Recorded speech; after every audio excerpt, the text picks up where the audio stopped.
Soccer Mania, kembali lagi di Soccer Angels News. Kami akan selalu hadir menyajikan berita bola terbaru spesial untuk kamu. Barcelona sukses mengalahkan Osasuna dengan skor 2-0 dalam laga semifinal Supercopa de Espanya 2023-2024 yang digelar di Al Awwal Park, Riyadh. Laga berlangsung seru sejak kick-off. Barca dan Osasuna sama-sama bermain terbuka. Sejumlah peluang berbahaya pun diciptakan kedua tim, tetapi belum ada yang mampu menghasilkan gol. Barca lewat aksi Robert Lewandowski, Ferran Torres, hingga Rapinya mencoba terus meneror pertahanan Osasuna. Sayang, penyelesaian akhir mereka masih jauh dari harapan. Barca sukses memecah kebuntuan lewat gol yang dicetak Lewandowski pada menit ke-59 setelah menerima assist Ilkay Gundogan. Osasuna mencoba meningkatkan intensitas serangan mereka guna menyamakan skor. Sayang, beberapa peluang emas yang didapat belum bisa berbuah menjadi gol. Di masa injury time, Yamal menggandakan keunggulan Barca setelah memanfaatkan assist Joao Felix. Berkat hasil ini, Barca pun berhak melaju ke partai final untuk berhadapan dengan sang rival abadi, Real Madrid. Rencananya, duel final bertajuk El Clasico akan digelar pada Senin besok. Juventus melaju ke semifinal Coppa Italia usai menaklukkan Frosinone dengan skor telak 4-0 di Allianz Stadium. Juventus mendapat hadiah penalti di menit ke-10. Fabio Miretti dijatuhkan gelandang Frosinone, Poli Lora, di kotak terlarang. Arkadiusz Milik yang maju sebagai eksekutor sukses membuat Juve unggul. Juventus menambah keunggulan di menit ke-38. Milik kembali mencatatkan namanya di papan skor usai memaksimalkan umpan Weston McKennie. Juventus tetap tampil menyerang di babak kedua. Gol kembali tercipta 3 menit selepas masa jeda. Milik mencetak gol ketiganya ke gawang Frosinone memanfaatkan umpan Manuel Locatelli. Tim tuan rumah mencetak gol keempat di menit ke-60. Kenan Yildiz bikin gol akrobatik di kotak penalti selepas menerima umpan silang Weston McKennie. Dengan hasil ini, Bianconeri lolos ke semifinal Coppa Italia dan akan menantang Lazio di 4 besar. Tottenham Hotspur akhirnya mendapat amunisi baru di lini belakang. Lily Wise baru saja meresmikan kedatangan Radu Dragusin dari Genoa. Dragusin digait dari klub Serie A tersebut dengan bandrol 25 juta euro plus bonus 5 juta euro. Dengan rampungnya tes medis, Dragusin diperkenalkan sebagai pemain baru Tottenham dan diberikan nomor punggung 6. Dragusin diikat kontrak berdurasi 6,5 tahun sampai 2030. Dengan gabungnya Dragusin ke Spurs, maka bek sayap Inggris, Jed Spence, resmi bergabung dengan Genoa sebagai bagian dari kesepakatan transfer. Klub Serie A Italia Genoa akan mendapatkan servis Jed Spence secara cuma-cuma alias gratis hingga Juni 2024 dan memiliki opsi pembelian senilai 10 juta euro. Jadon Sancho resmi pulang ke Borussia Dortmund. Manchester United meminjamkannya ke klub Liga Jerman itu sampai akhir musim. Winger kelahiran London ini sudah ditepikan dari skuad MU sejak Agustus 2023 lalu karena ribut dengan sang manajer Erik ten Hag. Selama peminjaman, Dortmund akan berkontribusi sekitar 3,5 juta euro dengan potensi tambahan 4 juta euro terkait hasil klub di Liga Champions, Liga Jerman, dan jumlah penampilan Sancho. Di Dortmund nanti dirinya akan mengenakan nomor punggung 10. Lyon telah mengonfirmasi perekrutan Malik Fofana dari Genk dengan kontrak berdurasi 4,5 tahun dan nilai transfer sebesar 17 juta euro.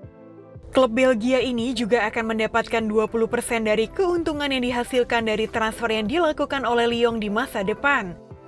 Kedatangan Fofana diharapkan akan dapat memberikan amunisi tambahan pada lini serang Lyon yang kesulitan mencetak gol musim ini. Ex-bek Juventus, Leonardo Bonucci resmi bergabung dengan Fenerbahce, meninggalkan Union Berlin yang baru dibelanya selama 5 bulan terakhir. Dia melakoni total 10 pertandingan untuk Union Berlin dengan mencetak 1 gol di Bundesliga. Leonardo Bonucci memutuskan hengkang karena menginginkan menit bermain lebih. Dia berusaha mengklaim satu tempat di skuad timnas Italia yang akan berlaga di Piala Eropa 2024 pada musim panas mendatang. Fenerbahce memutuskan menggait Bonucci yang dikontrak hingga Juni 2024 mendatang. Bayern Munich telah bersepakat dengan Tottenham Hotspur untuk transfer Eric Dier. Spurs tak keberatan melepas Dier karena kontrak si pemain akan habis pada Juni nanti, apalagi sudah mendapatkan gantinya dengan kedatangan Dragusin. Di Munchen, sang pemain akan mengenakan nomor punggung 15. Di tengah laga semifinal Supercopa de España yang menegangkan, di mana Los Blancos menang atas rival sekota mereka dengan skor 5-3, Rudiger menjadi berita utama karena aksinya yang aneh.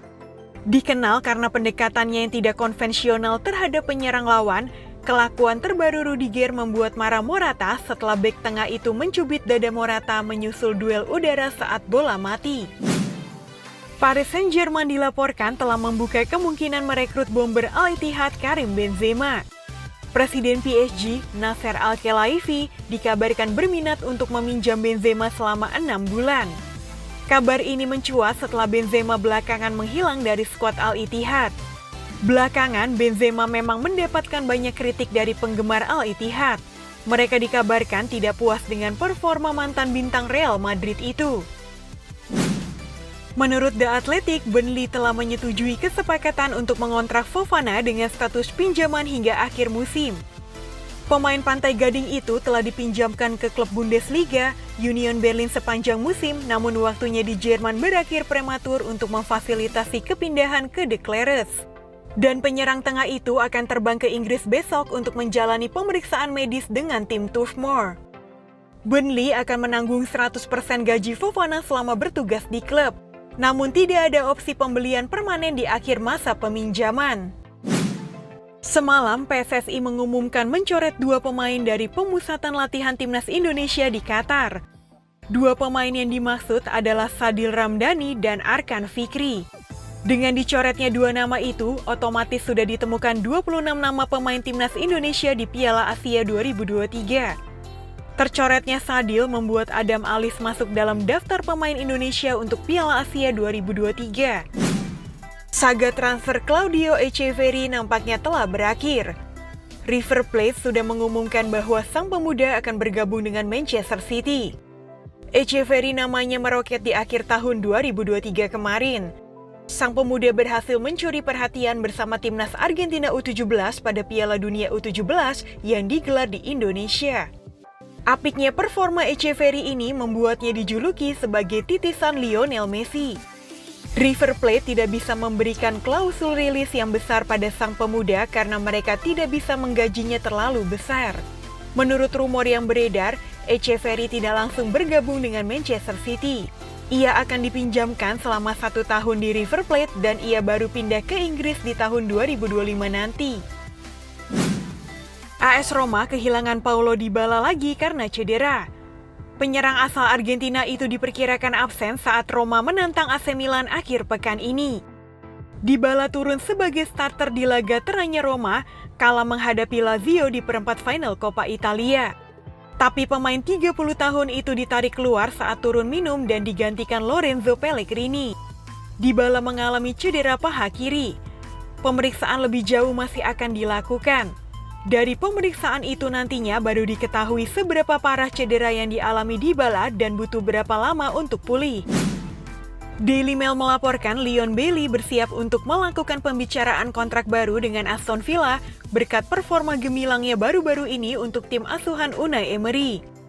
Pemain asal Jamaika itu termasuk di antara pemain yang ingin dilepas Villa musim panas lalu, tetapi ia berkembang menjadi pemain kunci musim ini, mencetak 6 gol dan memberikan 5 assist untuk membantu skuad Emery bertengger di posisi kedua IPL. Bailey bergabung dengan Villa pada tahun 2021 dengan harga sekitar 25 juta pound sterling menggunakan uang dari sebagian hasil penjualan Jack Grealish ke City. Bailey begitu mengesankan di musim ini, sehingga Villa ingin menghadiahinya kontrak baru dan menaikkan gajinya. Performa buruk Al-Ittifaq di Liga Arab Saudi yang tanpa kemenangan di 8 laga terakhir, 3 kalah dan 5 imbang rupanya sudah bikin Henderson frustasi. Gaji besar yang diterimanya sekitar 350.000 pounds per pekan tak membuatnya puas. Pemain 33 tahun itu mulai dikaitkan dengan beberapa klub Inggris dan juga Eropa. Namun baru 1 klub yang dimunculkan namanya oleh media-media Eropa yakni Ajax. Klub Eredivisie itu berniat merekrut Henderson untuk memperkuat lini tengah mereka.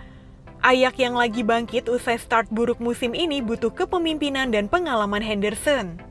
Sekian berita bola hari ini, saksikan berita bola selanjutnya hanya di Soccer Angels News. Dadah!